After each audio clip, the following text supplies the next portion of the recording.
Good morning to all. I am Dr. Subbaiah, pediatrician. Today I am going to discuss about pediatric basic and advanced life support guidelines from the American Heart Association. So introduction. Rapid recognition of cardiac arrest, immediate initiation of high quality chest compressions and delivery of effective ventilations are critical to improve outcomes from cardiac arrest. So how to recognize cardiac arrest? If a victim is unconscious, unresponsive with absent or abnormal breathing, the lay rescuer should assume the victim is in cardiac arrest. In infants and children, asphyxial cardiac arrest is more common than cardiac arrest from a primary cardiac event. Therefore, effective ventilation is important during resuscitation of children. Recommendations for initiation of CPR.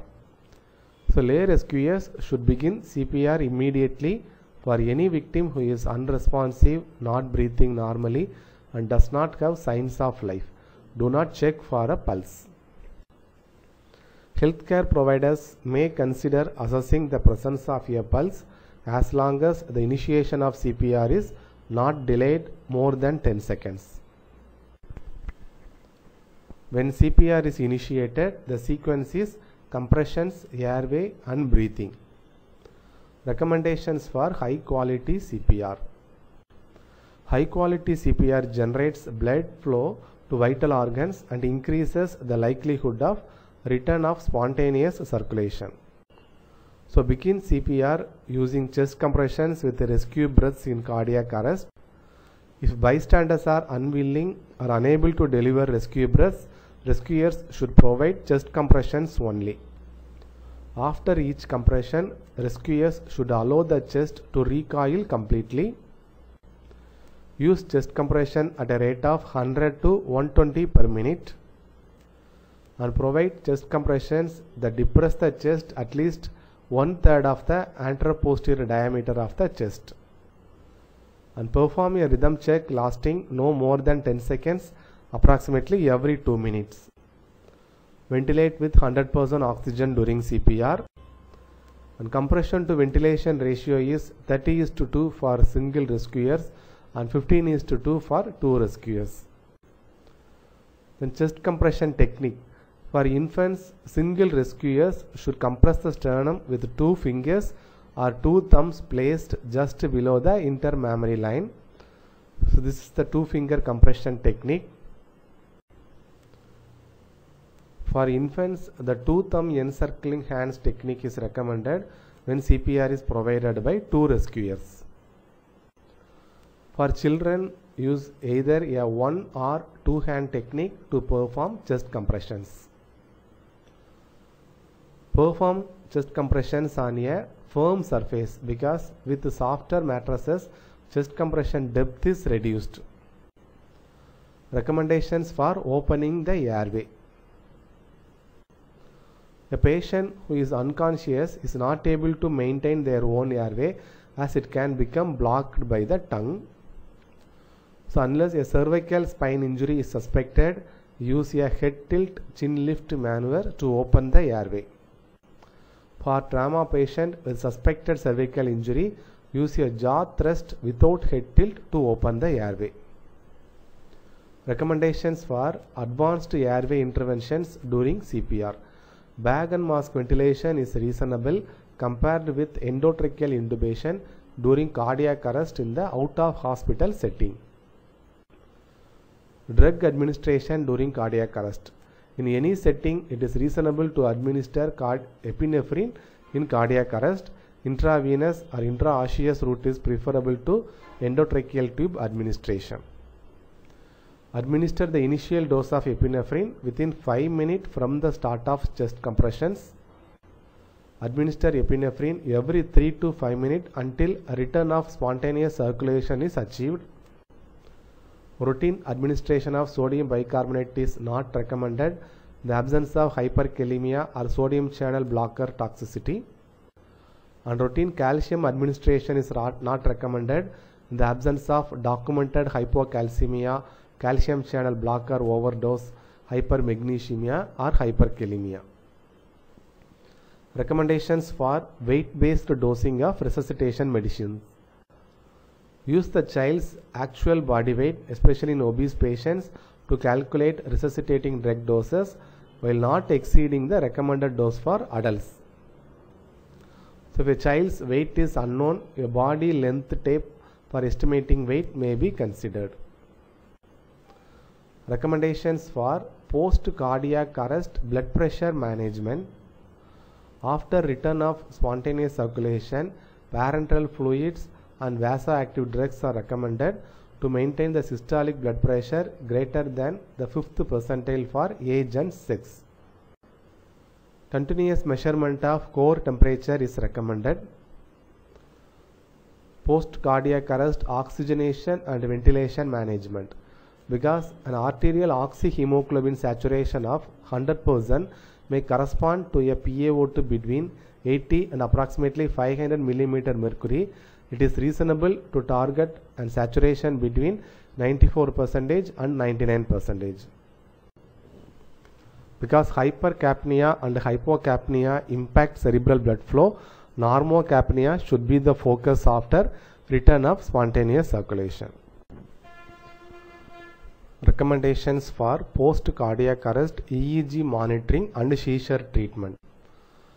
Non-convulsive seizures and non-convulsive status epilepticus are common after pediatric cardiac arrest. So continuous EEG monitoring is recommended for the detection of seizures in patients with persistent encephalopathy. So treat clinical seizures and non-convulsive status epilepticus following cardiac arrest in consultation with experts. And recommendations for fluid resuscitation in shock.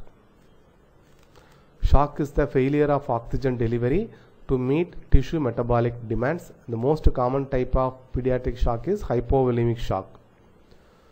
So providers should reassess the patient after every fluid bolus, not only to assess for fluid responsiveness but also to look for signs of volume overload, because fluid overload is mostly associated with increased morbidity and mortality. Either isotonic crystalloids or colloids can be effective as the initial fluid choice for resuscitation, and either balanced solution like Ringer lactate or unbalanced solutions normal saline can be effective as the fluid choice for resuscitation. Recommendations for resuscitating a patient in septic shock. In patients with septic shock, it is reasonable to administer fluid in 20 ml per kg aliquots with frequent reassessment. In fluid refractory septic shock, use either epinephrine or norepinephrine as an initial vasoactive infusion. Consider stress dose corticosteroids for children who may have fluid resistant or catecholamine resistant septic shock or who have a clear history or evidence of adrenal insufficiency. In situations when epinephrine or norepinephrine are not available, dopamine is a reasonable alternative in patients with fluid refractory septic shock. In cardiogenic shock, it may be reasonable to use epinephrine, dopamine, dobutamine or milrinone as an inotropic infusion. Because of the rarity and complexity of the presentations, expert consultation is recommended when managing infants and children with cardiogenic shock. Resuscitating the patient in traumatic hemorrhagic shock. In hypotensive hemorrhagic shock following trauma, administer blood products when available instead of crystalloid for ongoing volume resuscitation. Treatment of respiratory failure. Respiratory failure occurs when a patient's breathing becomes inadequate or results in ineffective oxygenation and ventilation. Foreign body airway obstruction and poisoning are leading causes of death in infants and children. So how to manage inadequate breathing with a pulse? First, provide rescue breathing. Give one breath every 2 to 3 seconds. It is 20 to 30 breaths per minute. So how to give rescue breathing in an infant? The rescuer's mouth covers the infant's nose and mouth, creating a seal. One hand performs the head tilt while the other hand lifts the infant's jaw. How to give rescue breathing in a child? The rescuer's mouth covers the child's mouth, creating a mouth-to-mouth seal. One hand maintains the head tilt. The thumb and forefinger of the same hand are used to pinch the child's nose. Recommendations for foreign body airway obstruction. It is important to differentiate between mild foreign body airway obstruction and severe foreign body airway obstruction. In mild foreign body airway obstruction, the patient is coughing and making sounds, whereas in severe foreign body airway obstruction, the patient cannot make sounds. If the child has mild foreign body airway obstruction, allow the victim to clear the airway by coughing while observing for signs of severe foreign body airway obstruction. For a child with a severe foreign body airway obstruction, perform abdominal thrusts until the object is expelled or the victim becomes unresponsive. So this is the technique to give abdominal thrust with the victim standing or sitting in a conscious patient. Abdominal thrust with victim lying position, whether it's a patient is conscious or unconscious. Abdominal thrusts are not recommended for infants given the potential to cause abdominal organ injury. But for an infant with a severe foreign body airway obstruction, deliver repeated cycles of 5 back blows followed by 5 chest compressions until the object is expelled or the victim becomes unresponsive. So this is the technique to give back blows and chest thrust to relieve foreign body airway obstruction in an infant. If the child becomes unresponsive, start CPR beginning with chest compressions. Do not perform pulse check. While doing CPR, remove any visible foreign body when opening the airway to provide breath.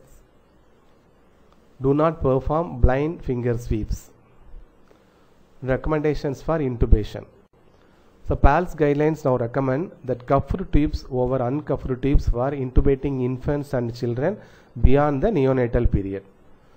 So how to select the correct size of ET tube? So when choosing a cuffed tube, the formula is 3.5 plus age in years by 4. When choosing a uncuffed tube, the formula is 4 plus age in years by 4.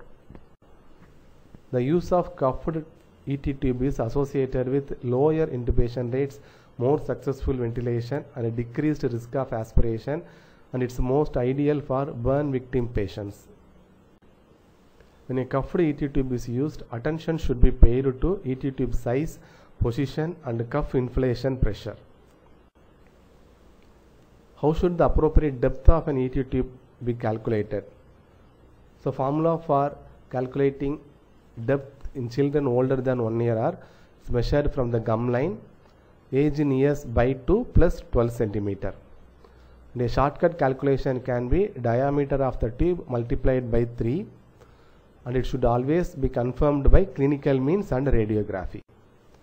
And use exhaled carbon dioxide detection capnography for confirmation of ET tube placement. Recommendations for the use of cricoid pressure during intubation. The Sellick maneuver is the application of pressure on the cricoid ring during rapid sequence intubation to prevent aspiration. But there is no clinical evidence that cricoid pressure reduces aspiration, and routine use of cricoid pressure is not recommended during endotracheal intubation. And if cricoid pressure is used, discontinue if it interferes with ventilation or the speed of intubation. Recommendations for atropine use for intubation. So use atropine as a pre-medication to prevent bradycardia during emergency intubations, and a dose of 0.02 mg per kg of atropine is used with no minimum dose. Management of bradycardia. If bradycardia is due to increased vagal tone or primary atrioventricular conduction block not secondary to hypoxia, give atropine. And if the heart rate is less than 60 beats per minute with cardiopulmonary compromise despite effective ventilation with oxygen, start CPR. If bradycardia persists after correction of other factors, give epinephrine through intravenous or intraosseous route. Then tachyarrhythmias. Treatment of supraventricular tachycardia with a pulse. So for hemodynamically stable patients, if IV or intraosseous access is available, adenosine is recommended for the treatment. If the patient with the SVT is hemodynamically unstable, it is reasonable to perform synchronized cardioversion. Consider either procainamide or amiodarone for a patient with unstable SVT, unresponse to vagal maneuvers, IV adenosine and synchronized cardioversion. Treatment of white complex tachycardia with a pulse.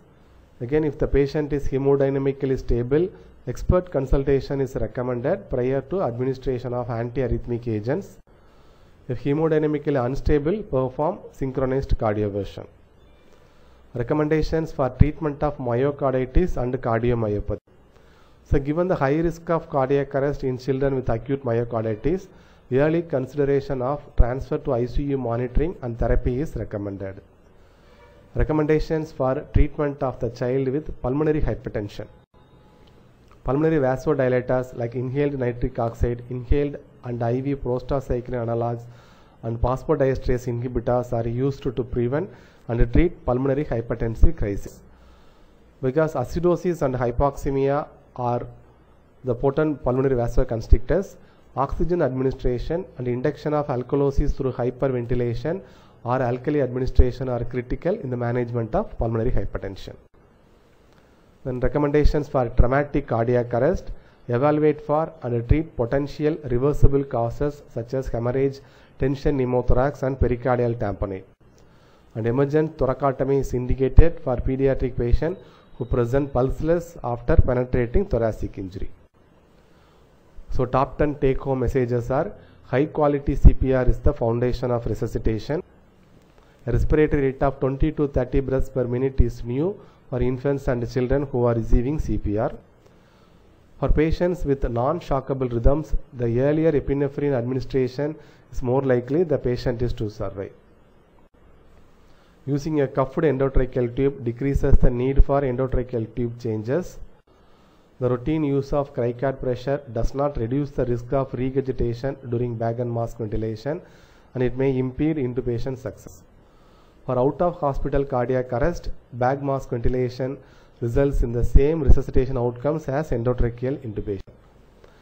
And resuscitation does not end with return of spontaneous circulation. Excellent post-cardiac arrest care is critically important to achieve the best patient outcomes.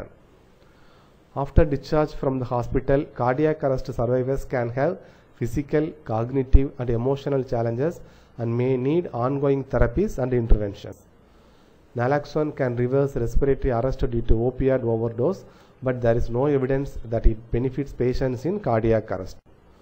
Fluid resuscitation in sepsis is based on patient response and requires frequent reassessment. Epinephrine or norepinephrine infusions are used for fluid refractory septic shock. Thank you.